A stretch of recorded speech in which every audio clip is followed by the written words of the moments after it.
আজকে ফুলকপি আলু দিয়ে রুই মাছের তরকারি রান্না করে তোমাদের দেখাবো। পুরো রেসিপিটা শুরু থেকে শেষ পর্যন্ত দেখতে থেকো, আমার পাশে থেকো, আমাকে সহযোগিতা করো। তো চলো দেখে নাও আজকের রেসিপিটা। দেখো আমার তেলটা গরম হয়ে গেছে। লবণ হলুদ দিয়ে মাখানো রুই মাছগুলো আমি এক এক করে তেলের মধ্যে দিয়ে দিচ্ছি ভালো করে ভাজার জন্য।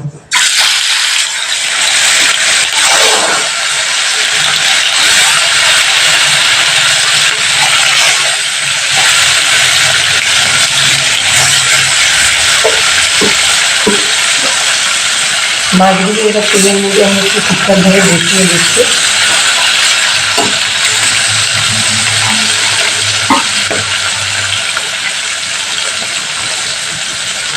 দেখো মাছগুলোকে আমি এবার একটু উল্টে দিচ্ছি।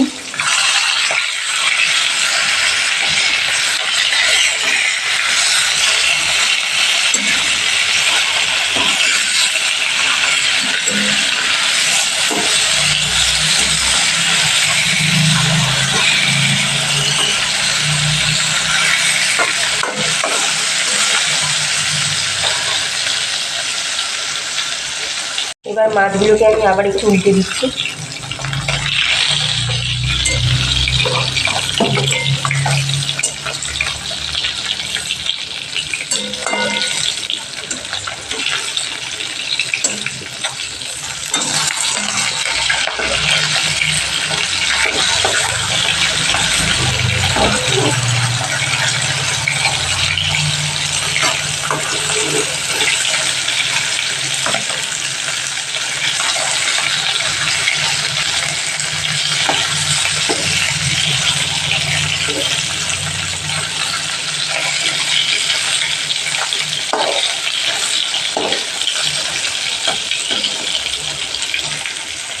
কিছুটা পরিমাণ তেল অ্যাড করে বাদ বাকি মাছগুলো আমি তেলের মধ্যে দিয়ে দিয়েছি ভাজার জন্য।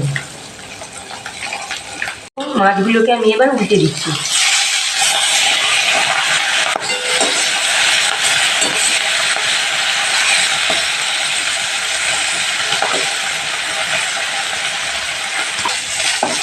দেখো মাছগুলোকে আমি এবার একটু উল্টে দিচ্ছি।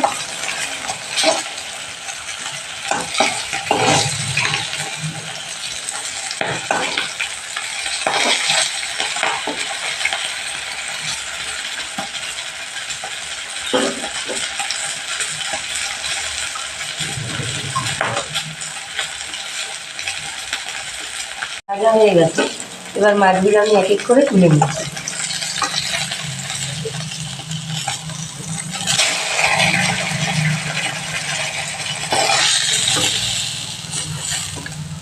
কড়াইতে কিছুটা পরিমাণ তেল আমি অ্যাড করে দিচ্ছি।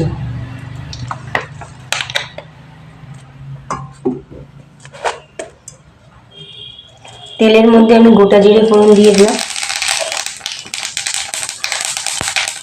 ফুলকপি আর আলুটা তেলের মধ্যে দিয়ে আমি ভালো করে অনেকক্ষণ ধরে ভেজে নেব।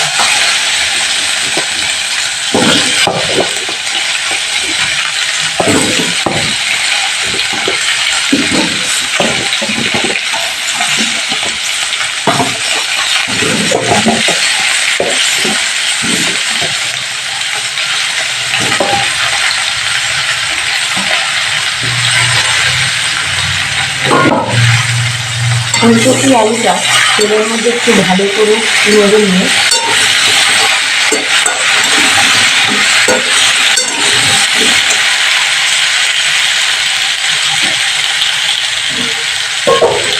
এর মধ্যে পরিমাণ মতো হলুদ,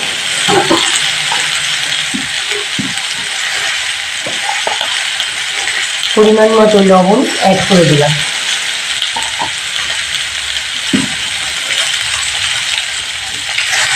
এবার আমি অনেকক্ষণ ধরে ভালো করে ভেজে নেব।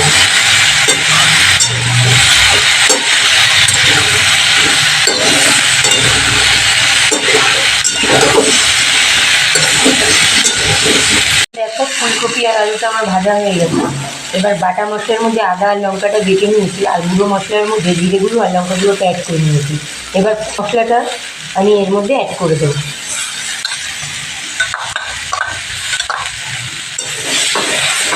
এবার মশলাটা ফুলকপি আলুর সাথে একটু ভালো করে ভেজে নিয়ে সামান্য পরিমাণ জল অ্যাড করে দিই।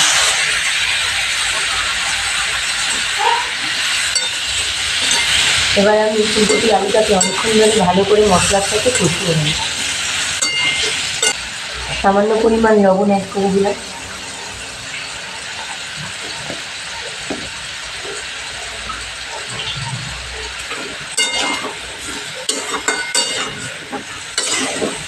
মশলাটাকে অনেকক্ষণ ধরে ভালো করে কষিয়ে নিতে হবে। মশলা কষানোর কাছে রান্না নির্ভর করে। মশলা যত ভালো কষানো হবে রান্নাটাও টেস্টি হবে আর খেতে ভীষণ ভালো লাগবে। তাই মশলাটা ভালোভাবে কষানো ভীষণ দরকার। এটা আমার ভালো করে কষানো হয়ে গেছে। এবার এর মধ্যে আমি পরিমাণ মতো জল অ্যাড করে দিচ্ছি।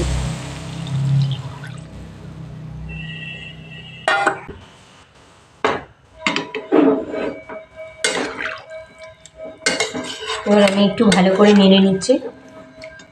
এবার ঝোলটাকে ভালো করে অনেকক্ষণ ধরে আমি ফুটিয়ে নেব। দেখো ঝোলটা আমার ফুটে গেছে। ভাজা মাছগুলো এক এক করে আমি ঝোলের মধ্যে অ্যাড করে দিচ্ছি।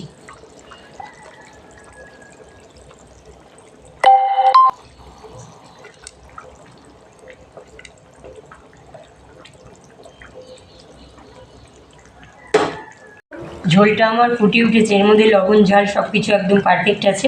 ধনেপাতা দিয়ে ঝোলটা আমি নামিয়ে নেব।